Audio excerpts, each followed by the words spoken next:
2017년 9월 10일 하나님께서 우리에게 주시는 말씀은 민수기 22장 1절에서 35절입니다. 구약 233쪽 민수기 22장 1절에서 35절. 본문이 좀 깁니다. 제가 빨리 읽을 수 있는데 읽고 나면 또 호흡이 가빠서 설교하는데 지장이 있어서 제가 통독 CD 녹음해 놓은 걸 좀 돌리겠습니다. 예, 돌리죠.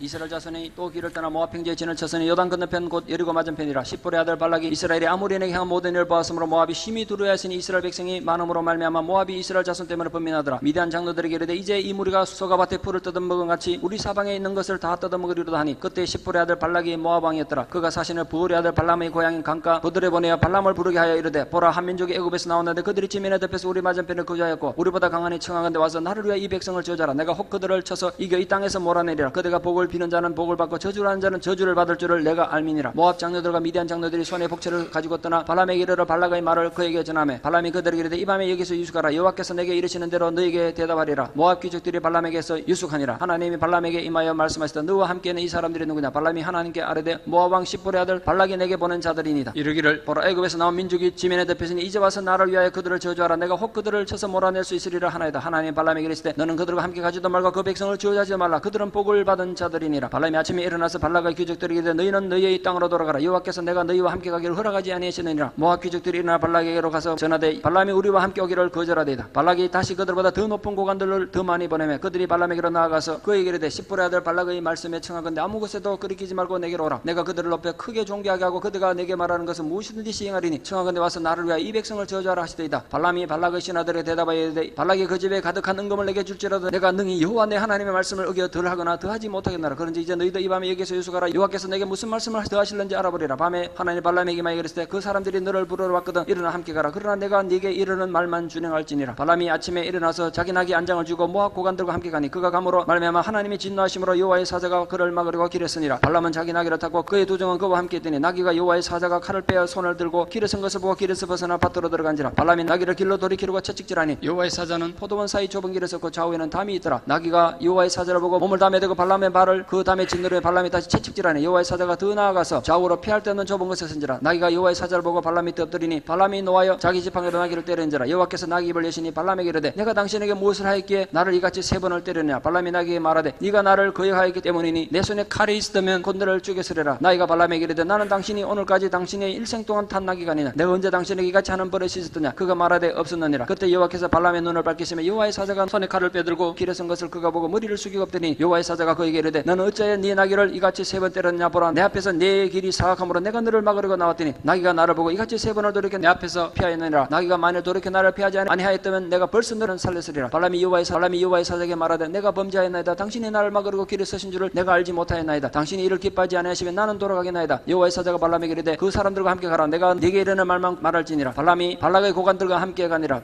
아멘. 필리핀은 무려 300년간이나 스페인의 식민지였습니다. 그 300년 긴 식민지 생활 종지부를 찍은 게 발레르 전투라는 전투입니다. 제2차 필리핀 독립전쟁 중에 마닐라에서 북동쪽으로 230km쯤 떨어진 도시가 발레르인데 서울에서 딱 김천거리 되는 거리입니다. 거기에 주둔하던 스페인 군대가 이 필리핀 독립군에 의해 가지고 거의 몰살당했습니다. 스페인이 당연히 다시 군대를 파견했겠죠. 1898년 6월 30일 날 스페인 군대가 다시 파견돼서 도착했는데 이 도착한 그 다음 날부터 월등한 숫자를 앞세운 필리핀 독립군이 또 쳐들어왔습니다. 그 부대를 도저히 지킬 상황이 안 돼가지고 부대장 라스 모레라스 대위는 진지를 포기하고 성당으로 피신해서 성당을 이제 요새 삼아 전투를 치르게 됩니다. 그때 스페인의 사령부가 있던 마닐라도 필리핀 독립군에서 포위가 되는 바람에 이 지방에 있는 부대들에게 전혀 지원을 할 상황이 못 됐습니다. 식량도 못 보내고 총알 떨어져도 보내줄 수 없는 상황이 된 겁니다. 딴 것보다 식량이 금방 떨어져 가지고 이 군인들이 영양실조가 걸려서 각기병에 걸려서 죽어나기 시작했습니다. 각기병 걸리면 나중에 피를 토해 죽는데요. 이 사람 몸에 이렇게 누르면 금방 제대로 돌아오잖아요. 각기병 걸리면 누르면 돌아오지 않습니다. 이거 내려가가지고. 그래 비참하게 죽죠. 결국은 부대장에 있던 이 모라라스 대위도 총 맞아 죽는 게 아니라 각기병으로 죽어버렸습니다.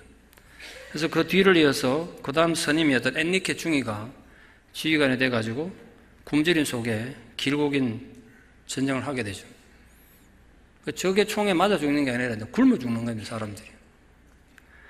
그 와중에 스페인은 또 미국하고 갈등을 겪다가 미국한테 2천만 불, 단돈 2천만 불 받고 필리핀하고 푸에르토리코, 지금은 미국령이 되어 있습니다. 그때 팔아먹은 거죠. 그 미국한테 필리핀하고 다 팔아먹고 전쟁을 포기하고 철수해버렸습니다. 이제 필리핀 입장에서는 더 이상 스페인이 적이 아니에요. 스페인 군대하고 싸울 이유가 없는 거죠. 근데 바깥의 독립군들은 그 소식을 전해 들었기 때문에 지금 성당 안에 있는 스페인 군대하고 싸워가지고 피 흘릴 이유가 없습니다. 그래서 몇 번이나 이 독립군이 이 스페인 군대에 사신을 보내가지고 전쟁 끝났다. 너희들 사령부가 벌써 스페인은 돌아갔으니까 더 이상 전쟁할 이유가 없다고. 우린 오히려 지금 미군하고 싸우고 있다. 그렇게 말했지만 지휘관 엔리케 중위는 두려움과 불신으로 그 말을 믿지 않습니다.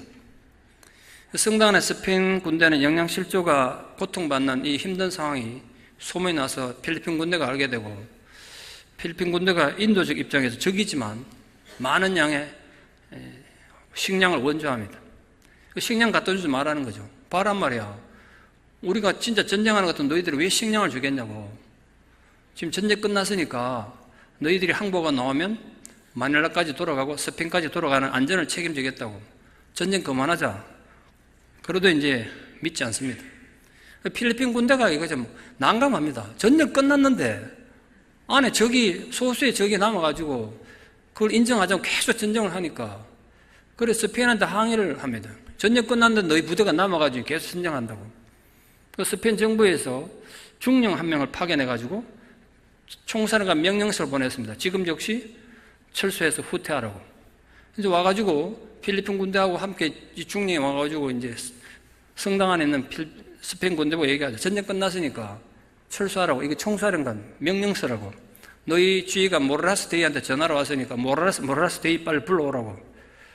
그런데도 이 엔리케 중위가 보니까 그 중령 옷 복장이 자기 보기 좀 이상하다고. 너무 낡았다고.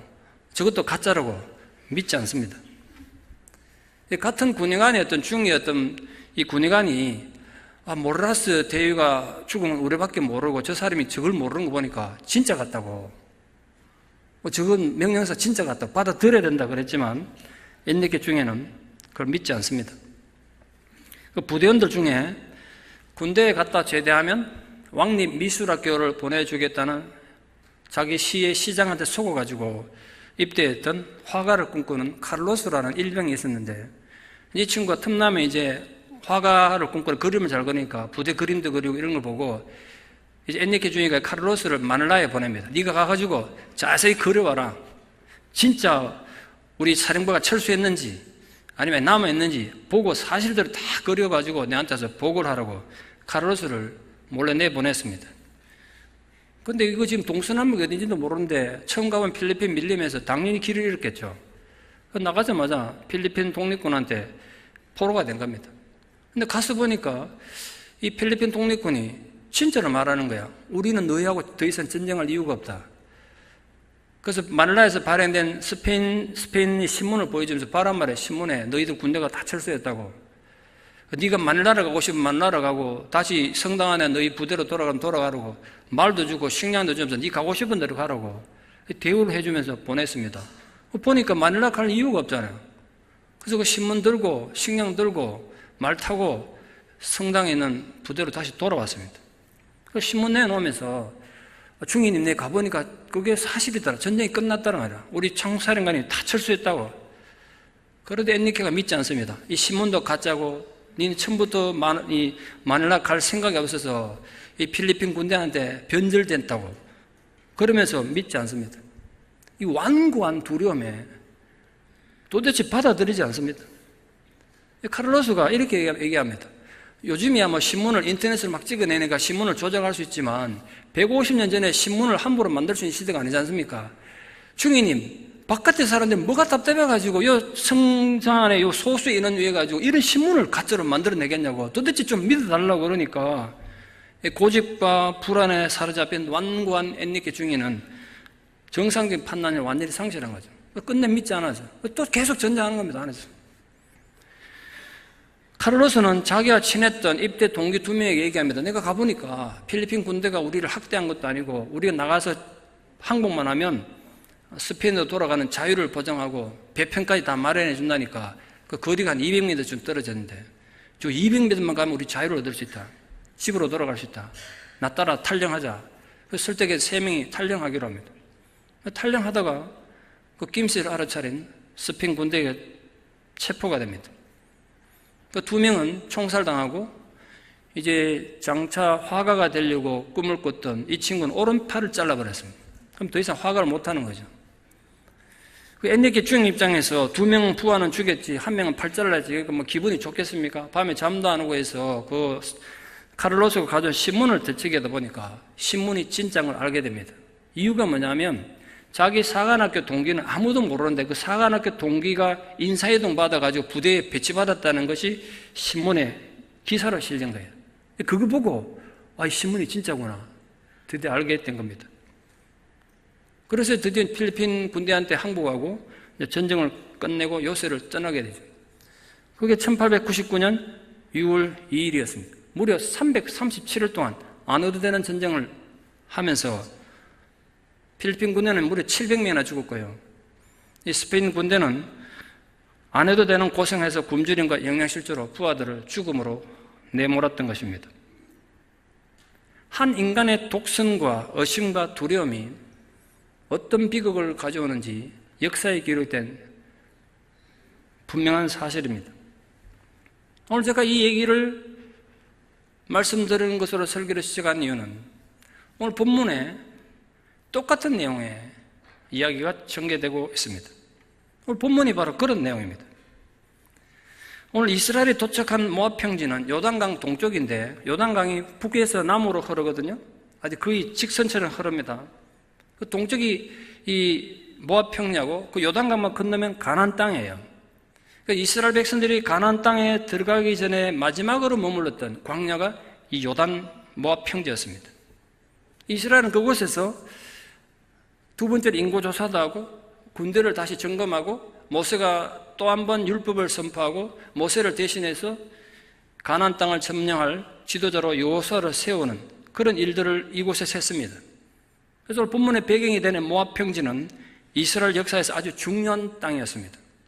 그런데 바로 이곳에서 이스라엘은 전혀 상상하지도 못했던 어려움에 처합니다. 첫 번째 등장하는 사람이 모압 왕 발락인데 자신의 국경에 이스라엘이 등장한 걸 보고 두려움에 사로잡혀가지고 이스라엘을 멸망시키기 위해 가지고 온갖 방법을 다 동원한 겁니다. 그 안 해도 되는 전쟁을 지금 준비하는 거예요. 할 필요 없는 전쟁인데.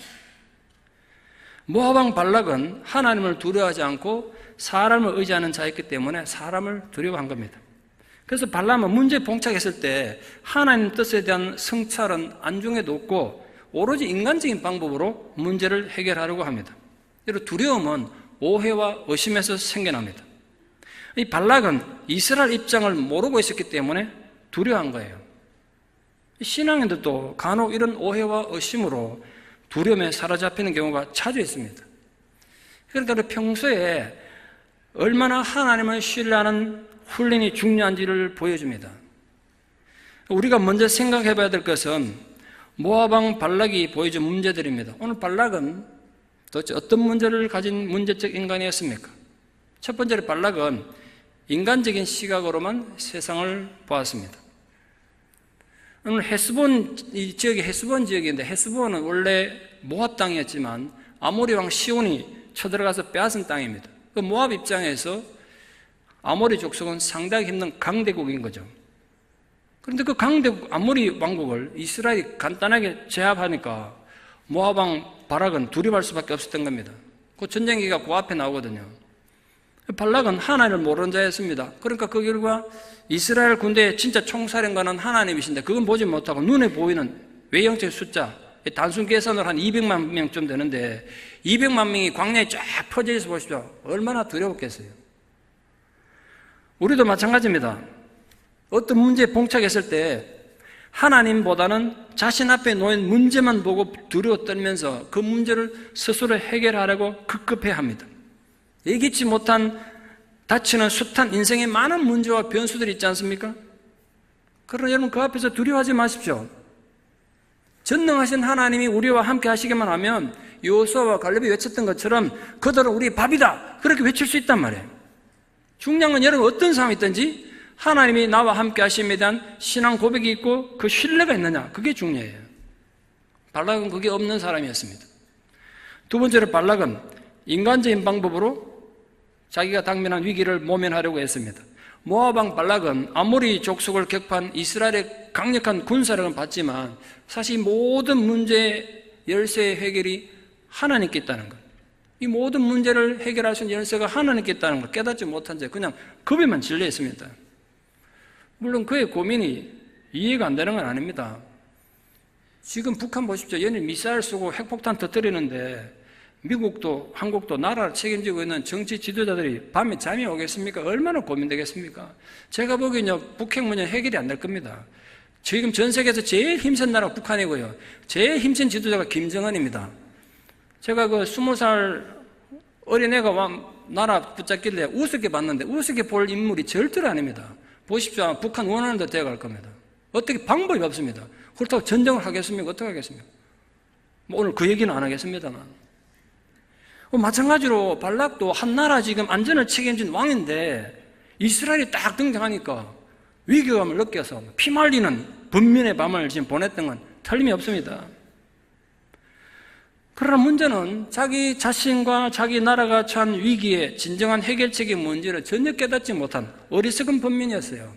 아까 서론에 애와드렸던 그 역사적 얘기를 계속 설교는 끝날 때까지 좀 생각하며 들어주십시오. 그 결과 발락은 순전히 인간적인 방법으로 당면한 위기를 피해보려고 노력했습니다. 그래서 찾은 해결책이 주변 미디안 족속과 동맹을 맺는 것이었고 그 미디안 장로들에게 조언을 들은 거예요. 어떻게 하면 좋겠냐 이 문제를. 그 조언이 뭐냐, 당시 메소포타미아 지역에 유명한 점술가였던 발람을 데려다가 그 사람이 주술을 부리게 해가지고 그 주술의 힘을 빌려서 이스라엘을 저주하게 하면 이스라엘이 힘을 못 쓸 거야. 그때 군사적으로 공격하면 된다. 그런 어리석은 미신을 믿게 된 겁니다. 발락은 온갖 인간적인 방법을 총동원했습니다만 그 모든 수고와 노력은 완벽히 실패로 돌아갑니다. 왜냐하면 그가 도움받았던 미디안 장로들도 발람도 결국 이스라엘 손에 비참하게 죽고 말기 때문에 그렇습니다. 나중에 31장에 가면 다 죽는 장면이 나오거든요. 우리도 수많은 문제 속에 살아갑니다. 자식을 어떻게 키울 것인가, 자녀의 교육 문제, 부부 문제, 사업 문제, 재산 문제, 건강 문제 등 생각해 보면 문제 아닌 게 없죠. 뛰어난 문제 해결 능력이나 위기 대처 능력이 어느 시대보다 요구되는 그런 시대에 우리가 살고 있습니다. 그런 인간적 능력이 부족하면 좀 무능해 보이고 무시당하기 쉬운 것도 현실입니다.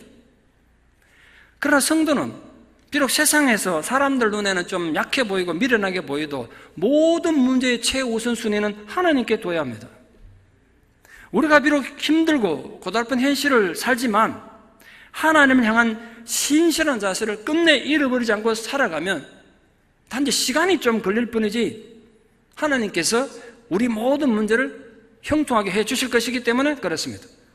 여러분 삶 속에서 그런 체험을 좀 많이 쌓아가는 그런 영적으로 실력 있는 성도들 되기를 축원합니다. 세 번째로 발락은 하나님 뜻에 대해서 완전히 무죄했습니다. 오늘 발락은 발람 보고 발람이 자기에게 하나님께서 당신에게 가지 마라 그런다고 그러니까 아무것도 거리끼지 말고 내한테 오기만 하라 그랬어요. 그 말은 하나님이 당신에게 가지 마라 이래 말했다는 거 신경 쓰지 말고 오라는 거야. 하나님 명령 따위 개의치 말고 그 움츠려 대지 말고 내게 오기만 하면 내가 부귀 영화를 주겠다는 거예요. 좀 더 강조해서 말씀드리면요, 하나님을 대적해서라도 내게 오기만 하면 너 출세한다는 거예요. 발락 왕의 이 선언이 얼마나 하나님에 대해서 무지했는지를 웅변으로 보여줍니다. 왜냐하면 하나님은 이미 이스라엘에게 모압은 공격하지 말라고 명령하셨습니다. 하나님께 출애굽하는 과정에 이스라엘 백성들 보고 너희들이 피해를 입어도 절대로 괴롭혀서는 안 될 민족, 그 세 가지를 말했는데 모압, 암몬 족속, 그리고 에돔 족속이에요. 다 형제들이다 너희들은. 모압 족속은 건드리면 안 된다고 말했어요. 그러니까 결코 이스라엘이 자기들 공격할 일이 없어요. 전쟁을 두려워할 필요가 없어. 그런데도 하나님 뜻에 무지했기 때문에 이 어리석은 두려움 때문에 아까 엔리케 중위처럼 전쟁 준비한다고 자기 스스로를 엄청나게 괴롭히고 있는 겁니다. 나중에 신명기 2장 9절을 보시면요, 하나님께서 이스라엘에 이렇게 명령하셨어요. 너희는 모압을 괴롭게 하지 말라. 그와 싸우지도 말라. 왜냐? 그 땅을 내가 너에게 기업으로 주지 않았기 때문이다. 모압 족속은 아브라함의 조카 롯이 소돔성 멸망할 때 자기 딸들 데리고 겨우 동굴로 피했다가 그 남자들이 없으니까 이 딸들하고 관계돼서 난 자식 중에 한 명입니다. 큰딸하고 근친 상관은 난 죄의 자식들이 모압 족속입니다. 어떻게 보면 참 가정스러운 족속 아니겠습니까? 여러분, 그런데도 하나님은 그 가정스러운 죄의 자식들인데도 그들을 하나님 백성으로 인정하시고 보호하시고 은혜를 베푸셨다는 거예요. 그래서 하나님은 그런 모압이라도 사랑하셔서 이스라엘 보고 그들을 침략하는 걸 금지하셨어요. 이게 여러분 하나님 놀라운 사랑 아니겠습니까? 심지어 하나님은 그 수치스러운 모압 족속을 예수님 조상이 되게까지 하셨어요. 모압 여자 룻이 나중에 룻기에 등장하는데 다윗의 정조모가 된다고 해요. 정조 할머니가 돼요. 그래서 예수님 족보로에 이름 올렸잖아요. 그런 존재를 만들어주셨어요.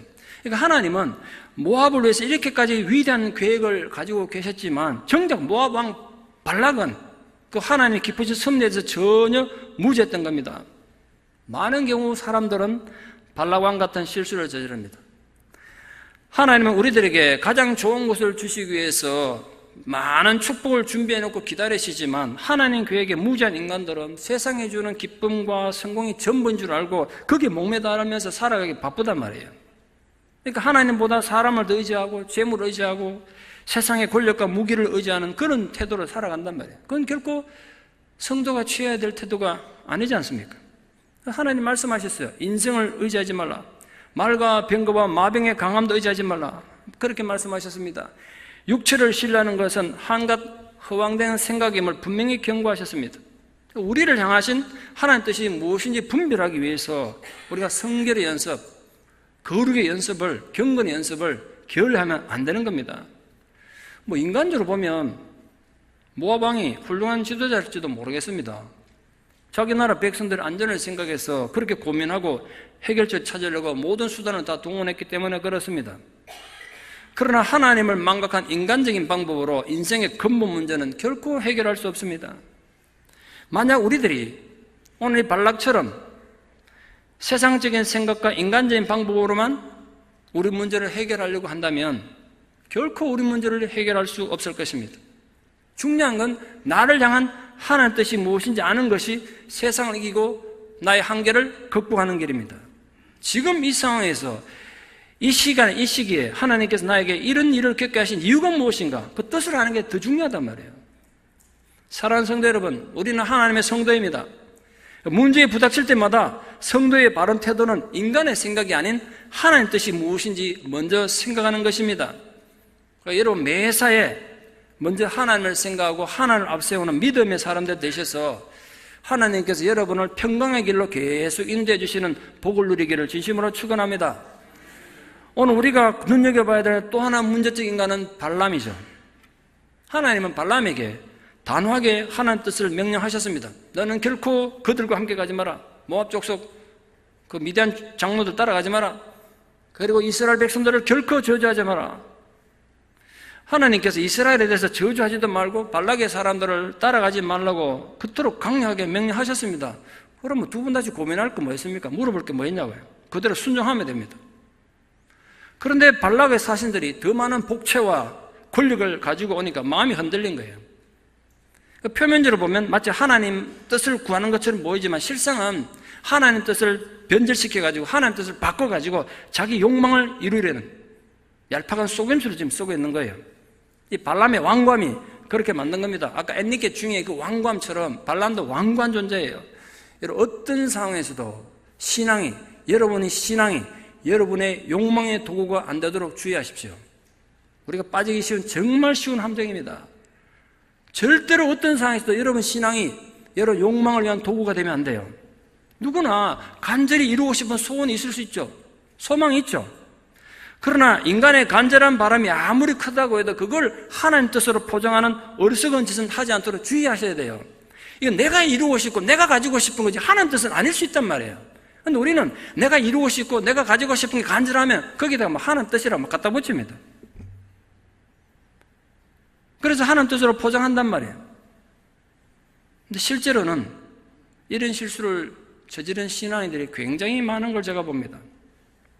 속셈은 자신의 욕망을 이루려고 하면서도 명분은 하나님 나라를 위하여 하나님 영광을 위해서 하나님 뜻이라는 이름으로 자신을 합리화하는 겁니다. 그렇더라도 어쨌든 오늘 본문은 이해하기가 아주 힘든 난해한 구절 중에 대표적인 난해한 구절이죠. 왜냐하면 표면적으로 분명히 본문 보면 어쨌든 하나님께서 발람에게 모압 왕에게 가라고 허락하셨잖아요. 그런데 왜 뒤늦게 하나님께서 발람을 죽이겠다고 칼을 빼든 사자를 보내셨는가? 얼마나 모순인가? 이런 질문을 참 많이 받습니다. 이 본문을 제대로 이해하시려면 두 가지를 이해해야 합니다. 이게 정말 하나님 허락하셨다고 본문에 되어 있는데 이게 진짜 허락이었는가? 그 행간을 좀 살펴야 돼요. 여러분, 성경은 지금 활자화된 책으로 글로 남아있다 보니까 거기에 감정이 실려있지 않습니다. 그래서 그 의미를 제대로 이해하기 위해서는 많은 묵상이 필요해요. 큐티하는 게 참 좋은 일이고 신앙에 도움되지만 굉장히 위험한 경우, 이런 경우예요. 제대로 해석이 안 되면 완전히 엉뚱한 길로 가는 거예요. 예를 들면 이렇습니다. 일어나 함께 가라. 제가 아무런 감정을 빼고 그냥 읽으면 가라는 소리 맞죠, 분명히? 근데 거기다 저 감정을 실하면 읽어볼게요. 일어나 함께 가라. 가라 소리입니까? 가지 마라 소리입니까? 구분은 되십니까? 감정을 실어 말하면 허락이 아니라 강한 부정이 된단 말이에요. 근데 글로서는 똑같아. 본문이 어떤 것이었을 것 같습니까? 그러므로 문장의 표면적 의미는 허락의 문장이 분명하지만 실제 의미는 결코 허락이 아니었던 거예요. 아니면 하나님이 이렇게 모순될 수는 없잖아요. 하나님께서 이미 발람에게 모압 왕에게 가지 말라고 강하게 명령하셨으므로 발람은 두 번 다시 하나님 뜻 물을 필요가 없습니다. 그럼에도 불구하고 다시 하나님이 어떻게 말씀하신지 내가 알아보겠다고 말한 건 이 물질과 명예에 마음이 유혹된 거예요. 그렇다면 하나님은 끝까지 발람을 막으시지 표면적으로라도 왜 가라고 하셨는가? 하나님께서는 물질과 명예를 취하려는 이 발람의 완악한 마음, 그걸 방치하신 거예요. 하나님 계획을 바꾸신 게 아니란 말이에요. 그래서 여호와의 사자가 포도원의 좁은 통로에서 그를 죽이려고 칼을 빼들고 기다리고 계신 겁니다. 발람이 불의의 삭슬 탐내고 가는 그 속셈을 하나님 알고 그 기다리신 거예요. 아, 저 친구 저래 가면 안 되는데, 저래 가면 인생 끝장나는데, 저러면 인생 망하는데, 그래서 하나님 그 막고 기다리신 거예요. 그 동기를 아셨으니까. 제가 자주 말씀드렸습니다. 하나님 앞에는 우리가 행동하는 겉으로 드러나는 상황도 중요하지만 더 중요한 건 우리 마음의 동기라고. 여러분, 아무리 작고 사소한 거라도 하나님 앞에 어떤 동기를 했느냐, 저 너무너무 중요해요. 사람은 속일 수 있잖아요. 그런데 하나님 우리 폐부를 깨뜨려 보신다고, 중심을 보신다고요. 동기가 굉장히 중요해요. 하나님 앞에 좀 어리석지만, 연약하지만 진실되게 살아야 되는 이유는 거기 있는 거예요. 그러니까 발람에게 가라고 한 것은 하나님 뜻을 실천하기 위한 허락이 아니라 징계하기 위한 허락입니다. 우리도 우리 삶의 선택에서 이 부분에서 굉장히 조심하셔야 됩니다. 우리 욕망이 바탕이 된 선택, 우리 독선과 고집이 우리 신앙을 누르고 있어서 하나님께서 징계를 목적으로 우리의 요구를 허락하신다면 우리 인생 실패할 수밖에 없어요. 그 결과 하나님 매서운 징계를 받겠죠. 오늘 분명한 것은 발람이 발락에게 가는 길은 어그러진 길이고 멸망의 길입니다. 그럼 지금 우리가 가는 길은 하나님 보시기에 바른 길입니까? 그릇된 길입니까? 우리는 지금 어디에 서 있습니까? 우리는 발락의 유혹에 빠져 자기 고집과 욕망의 길로 걸어갔던 이 발람의 길에 혹시 서 있지는 않은지, 그래서 세상의 유혹에 깊이 빠져 있지는 않은지 겸손하고도 냉정하게 자신을 자꾸 점검해 보셔야 돼요. 여러분, 신앙의 힘이란 딴 게 아닙니다. 뭐 남 가르치고 간증하는 건 좋은데 중요한 건 그 신앙을 가지고 내 신앙을 자꾸 점검하는 거예요. 자꾸 반성하는 거예요. 누구도 안 해준다 그랬잖아요. 여러분이 들었던 설교, 여러분이 읽었던 성경 지식, 여러분 하는 찬송, 그 전부를 통해서 내가 지금 하나님 길에 바로 서 있는가 스스로 점검하셔야 돼요. 그래서 기회가 있을 때 하나님께 돌아가야 한단 말이에요. 안 그러면 발람처럼 비극적인 최후를 맞이할 것입니다. 발람의 길은 멸망의 길이었기 때문에 그렇습니다. 우리가 그 멸망의 길에 서지 않고 생명의 길에 서서 하나님의 축복을 받기 위해서는 어떻게 해야 될까요? 오늘 발람을 보면서 제가 두 가지 깨닫습니다. 첫째로 무엇보다도 매사에 하나님을 바라보십시오. 오늘 하나님께서 발람에게 네 길이 내 앞에 사악함으로 내가 너를 막으려고 나왔다, 그렇게 말씀하셨습니다. 이 사악하단 말을 히브리어를 좀 풀어쓰면 거꾸로 떨어지다, 반대로 가다, 이런 뜻입니다. 이 발람이 가는 길이 하나님 길과는 반대되는 길로 가고 있다는 거예요. 비록 발람이 하나님 뜻을 구하는 것처럼 보였지만 그의 속셈은 하나님 뜻과는 전혀 반대되는 곳을 향하고 있었다는 거예요. 자신의 속셈은 감추면서 겉으로는 사람들 보기에는 거룩한 척 흉내내는 것, 그게 사악한 겁니다. 부디 저나 여러분이나 사악한 성도는 되지 맙시다. 발람이 그렇게 사악한 존재가 된 이유는 하나님은 바라보지 못하고 세상의 재물과 명예만을 바라봤기 때문입니다. 오기만 하면 원하는 거 다 준다니까 얼마나 혹했겠어요. 발람은 하나님 뜻을 아는 데에는 관심이 없었어요. 어떻게 하면 지금 발람 왕이 내게 이렇게 많은 재물을 준다는데 그걸 어떻게 얻을 수 있을까? 그게 최대 관심이고 고민이었습니다. 지금 여러분은 어떤 길을 걷고 있습니까? 하나님께 초점이 맞춰진 길에 서 있습니까? 아니면 세상에 초점이 맞춰진 길에 서 있습니까? 한쪽은 생명의 길이고 한쪽은 사망으로 향하는 길입니다. 내가 선택한 길에 대해 깊이 유념하셔서 부디 생명의 길을 걸어가는 하나님 기쁨이 되는 백성들 되기를 진심으로 축원합니다. 두 번째로 우리가 멸망의 길에 서지 않고 생명의 길에 서서 하나님 복을 얻기 위해서 이 발람을 통해서 뭘 비해야 되느냐? 하나님 섭리의 손길을 깨달아야 해요. 오늘 발람은 여호와의 사자가 손에 칼 빼들고 서 있는 거 보고서야 두려운 나머지 이제 내가 발락한테 안 가겠습니다, 그래 포기했습니다. 그럼 진심은 그게 아니었어요. 그는 여호와의 사자가 자기 죽이려고 하니까 위협을 느껴서 두려움을 느꼈을 뿐이지 지금 하나님께서 왜 자신 앞에 여호와의 사자를 보냈는지 이유는 전혀 깨닫지 못했습니다. 우리들은 지금 나를 향한 하나님 섭리의 손길이 어떠한지를 깨달아야 한단 말이에요. 어떻게 그걸 깨달을 수 있습니까? 왕도가 없습니다. 다른 방법이 없어요. 기도와 묵상, 그리고 무엇보다 말씀에 대한 순종을 통해서 우리는 오늘도 나를 향한 하나님 뜻을 깨닫습니다. 살다 보면 원치 않게 험한 세상 가운데서 우리가 낙심하고 좌절할 때가 있습니다. 때로는 예기치 못한 피해를 입고 아파하고 분노하기도 합니다. 더 이상 내 삶에는 희망이 없이 느껴질 때도 있죠. 그때 우리 스스로에게 절실하게 되물어야 돼요. 진실은 나의 궁극적 소망은 무엇인가? 나의 영원한 소망은 어디에 있는가? 결국 우리 이 땅에 있는 거 지금은 애가 타서 가지고 싶지만 다 두고 갈 거 아닙니까? 궁극적으로 우리 영혼이 은총을 입어 저 영원한 천국에 이르는 것, 그게 결국 우리 인생의 최고의 소망이고 꿈 아니겠습니까?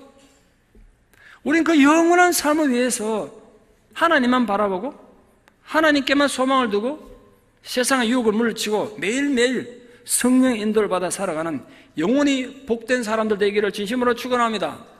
마지막 결론적으로 제가 여러분의 질문이 있습니다. 제 질문 듣고 대답해 보십시오, 스스로.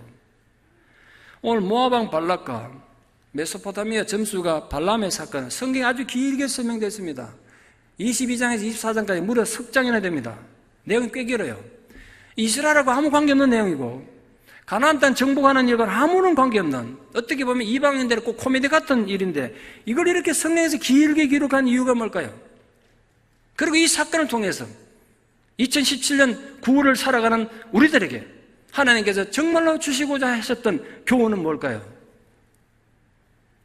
먼저 우리는 두려움에 대한 강력한 교훈을 이 본문에서 발견해야 됩니다. 사실 오늘 모압 발락이 느낀 두려움은 굉장히 무겁고 큰 것이었죠. 잘못하면 나라가 망할 수 있다는 두려움에 사로잡혔지 않습니까? 그런데 전혀 할 필요가 없는 두려움이었습니다. 앞서 말씀드렸던 어리석은 스페인 군대의 지휘관 엔리케 중이를 한번 생각해 보십시오. 얼마나 어리석은 두려움이었습니까? 안 해도 되는 전쟁한다고 부하들 죽이고, 물론 본인은 나라에 충성하고 끝까지 내가 군인으로서 군인의 사명을 다 한다 뭐 그런지 모르겠습니다만 얼마나 어리석냐 말이에요. 우리들 인생도 그런 경우가 많단 말이에요. 사람들 누구나 한치 앞을 내다볼 수 없기 때문에 고난과 환난에 부딪히게 되면 당황하기도 하고 두려움을 갖게 되기도 합니다. 중요한 건 그런 두려운 감정이 우리를 엄습해 올 때 우리 어떻게 대처해야 되나 말이에요.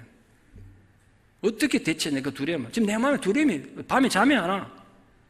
그때 여러분 지금 현재 그런 두려움 때문에 불면증을 겪고 있는 분들 계신다면 제 얘기를 잘 들어보십시오. 하나님 앞에 앉아가지고 냉정하게 생각해 보십시오. 내가 지금 두려움을 겪고 있는 이 두려움의 존재가 어떤 것인지, 이게 실제하는 것인지 아니면 한낱 생각에서 온 것인지 그걸 파악하셔야 돼요.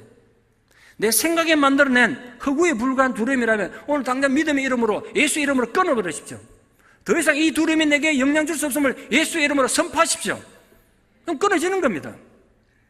그러나 그 두려움이 실제 상황이라고 해도, 환경이고 사람 때문에 내가 두렵다고 해도 두려워하지 마십시오. 왜냐하면 하나님은 우리보다 앞서 행하시면서 우리와 함께 하시고 우리를 결코 떠나지 않으시고 버리지 않으신다고 되풀이해서 성경에서 약속하고 있기 때문에 그렇습니다. 우리가 고난에 처해서 물 가운데 지날 때 물이 우리를 침몰하지 못할 것이고, 불꽃 같은 고난 가운데 지날 때 불꽃조차도 우리를 사르지 않게 하겠다고, 보호하시겠다고 약속하셨단 말이에요. 우리는 그 하나님 언약을 의지함으로써 두려움을 극복하게 되고 고난 가운데 있다고 해도 담대하게 승리할 것을 믿습니다. 그것이 하나님 약속입니다. 그 위대한 신앙의 승리가 여러분 삶 위에 찬란한 태양처럼 빛나는 감격이 있기를 진심으로 축원합니다. 오늘 본문의 또 하나 교훈은, 이게 성경에서 아주 중요한 위치를 차지한 교훈 안에 있는데, 여호와께서 나귀의 입을 여셨습니다. 나귀 스스로 결코 말한 게 아닙니다. 하나님께 그의 입을 여셨단 말이에요. 도대체 하나님 말씀을 못 알아듣는 어리석은 인간을 깨닫게 하기 가지고 동물이 입을 여셨어요. 동물이 말한 경우는 하와를 타락시키기 위해서 뱀이 등장한 것 외에는 성경의 유일한 경우입니다. 실제적으로 말 못하던 짐승의 상태에서 말하게 만든 건 이 나귀가 유일한 경우죠. 그래서 이 사건은 우리에게 아주 중요한 경고가 됩니다. 하나님의 명령을 듣고도 고의로 거역하고 자신의 완고한 욕망대로 행하는 자들은 영적인 힘을 상실하게 될 것이고, 결국은 이 짐승만도 못한 인간이 된다는 하나님 우화란 말이에요. 네가 세상에서 아무리 인정받는 대단한 그런 선지자라도 하나님 앞에 이 나귀보다 못한 존재가 된다는 거예요. 오늘 발람은 뭐라 그랬습니까? 나귀가 자신을 거역했다고, 내 손에 칼이 있었다면 네 당장 죽였을 거라고 분노했습니다. 그렇다면 생각해 보십시오. 지금 하나님의 명령을 거역하고 있는 발람은 어떤 처벌을 받아야 되겠습니까?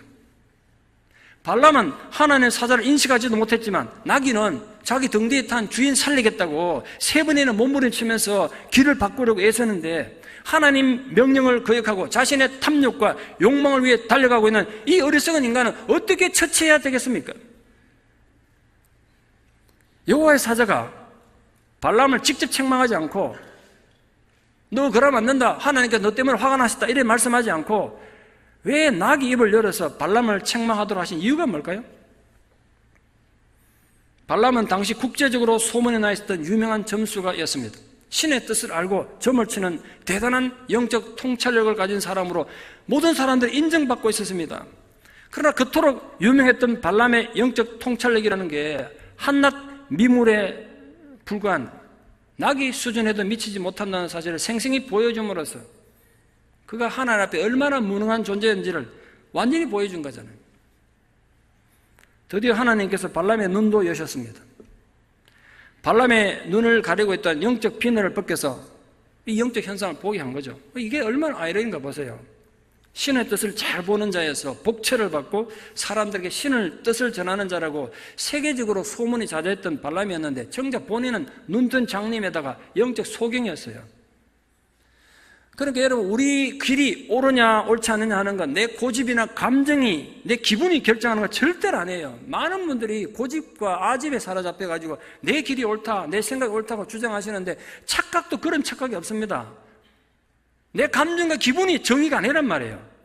하나님이 우리가 선택한 길의 기준이에요. 그런 잘못된 길을, 그 잘못된 기준을 따라 살면서도 자신은 지금 옳은 길을 걸어가고 있다고 큰소리치는 이 시대에 발람들이 얼마나 많습니까? 여러분의 눈은 지금 봐야 할 것을 제대로 보고 있습니까? 들어야 할 것을 제대로 여러분 귀는 듣고 있냐 말이에요. 아니면 일개의 미물인 나귀는 하나님 뜻을 보고 온몸으로 지금 저항하고 있는데 자기 삶을 바꾸려고 아직도 자신의 고집과 독선에 빠져있는 이 발람 같은 어리석은 존재는 혹시 아니십니까? 우리 모든 말과 행동의 기준은 하나님이십니다.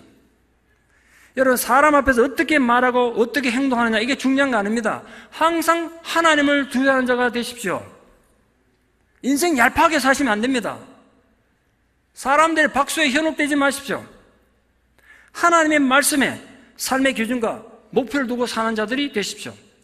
하나님은 결코 인간에 의해서 움직이는 분이 아니지 않습니까? 우리 인간들이 하나님 말씀에서 움직여야 합니다.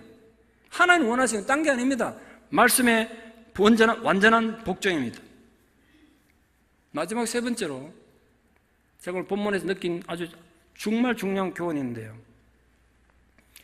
하나님의 깊고 오묘한 뜻을 어리석은 인간이 감히 어찌 다 추측할 수 있겠습니까만, 제가 오늘 본문을 묵상하는 중에 정말 크게 깨달은 은혜가 하나 있습니다.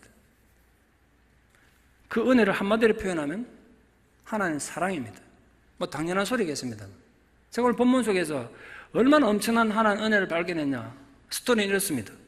이스라엘 백성들은 출애굽하고 오늘까지 지금 40년 세월을 지났는데 하나님에서 한 것이라는 아무것도 없습니다. 여러분 생각해 보십시오. 이스라엘이 지난 40년 동안 하나님 앞에 뭘 했는지. 그들이 한 거라고는 그들 땐 반역과 원망과 불평뿐이었습니다. 전혀 사랑할 만한 모습도 없었고 보호해 줄 만한 가치가 없는 존재들이었습니다. 아, 목사님 그런 인간을 왜 보호해 줍니까? 이 인간들 죽음 마땅한데 그런 욕먹어도 쌀 인간들 아닙니까?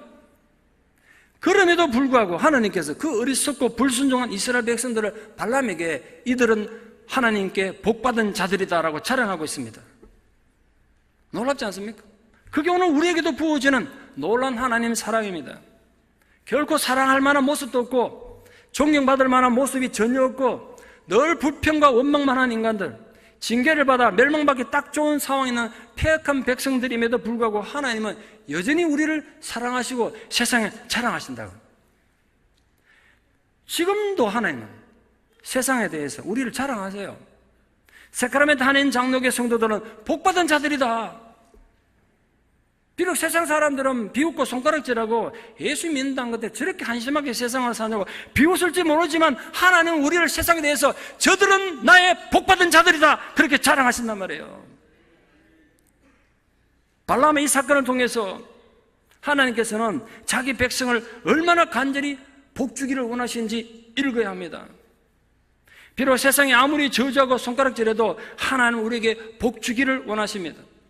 여러분, 이스라엘이 결코 도덕적으로 뛰어나고 정치적으로 훌륭한 민족에서 복받은 자들이 된 거 아니지 않습니까? 자식을 향한 아버지의 애타는 심정으로 하나님은 이스라엘이 복받은 자로 살기를 원하셨습니다. 그것이 오늘 우리를 향한 하나님 아버지의 마음이십니다. 여러분 잊지 마십시오. 하나님은 우리들이 복받은 자로 남은 세상을 살기를 원하십니다. 여러분 모두 인간으로서 각자 한계가 있을 것입니다.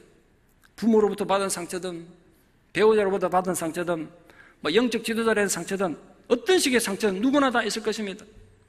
그 한계는 다양한 형태로 여러분을 괴롭히기도 하고 유혹하기도 하고 지치게 하고 때로는 두려움에 빠지게 하고 때로는 교만하게 할 것입니다. 여러분이 가진 한계가 어떤 종류든지 상관없이 부디 여러분이 가지고 있는 그 한계에 걸려 넘어지는 것이 아니라 그 한계를 극복하고 뛰어넘어서 진실로 하나님 앞에 복받은 자로 살아가기를 진심으로 축원합니다. 기도드리겠습니다. 존귀하신 아버지 하나님, 하나님의 놀라운 은혜와 사랑을 진실로 감사합니다. 우리는 결코 하나님 앞에 내어놓을 것 아무것도 없는 불평과 원망하고 불순종하던 악한 존재들이었음에도 불구하고 하나님 우리를 향하여 복받은 자들이라고 세상에 자랑하셨습니다. 그렇습니다. 주님, 우리 아무런 것도 내놓을 것 없는 부족하고 연약한 존재들이지만 오늘 하나님 앞에 내가 복받은 존재라는 것을 다시 깨닫습니다. 이 하나님의 놀라운 사랑으로 우리가 또 힘든 세상을 향하여 당당히 걸어가는 하나님의 복받은 자들의 삶을 살아가는 우리 모두가 되게 하여 주시옵소서. 예수님 이름으로 기도드리옵나이다. 아멘.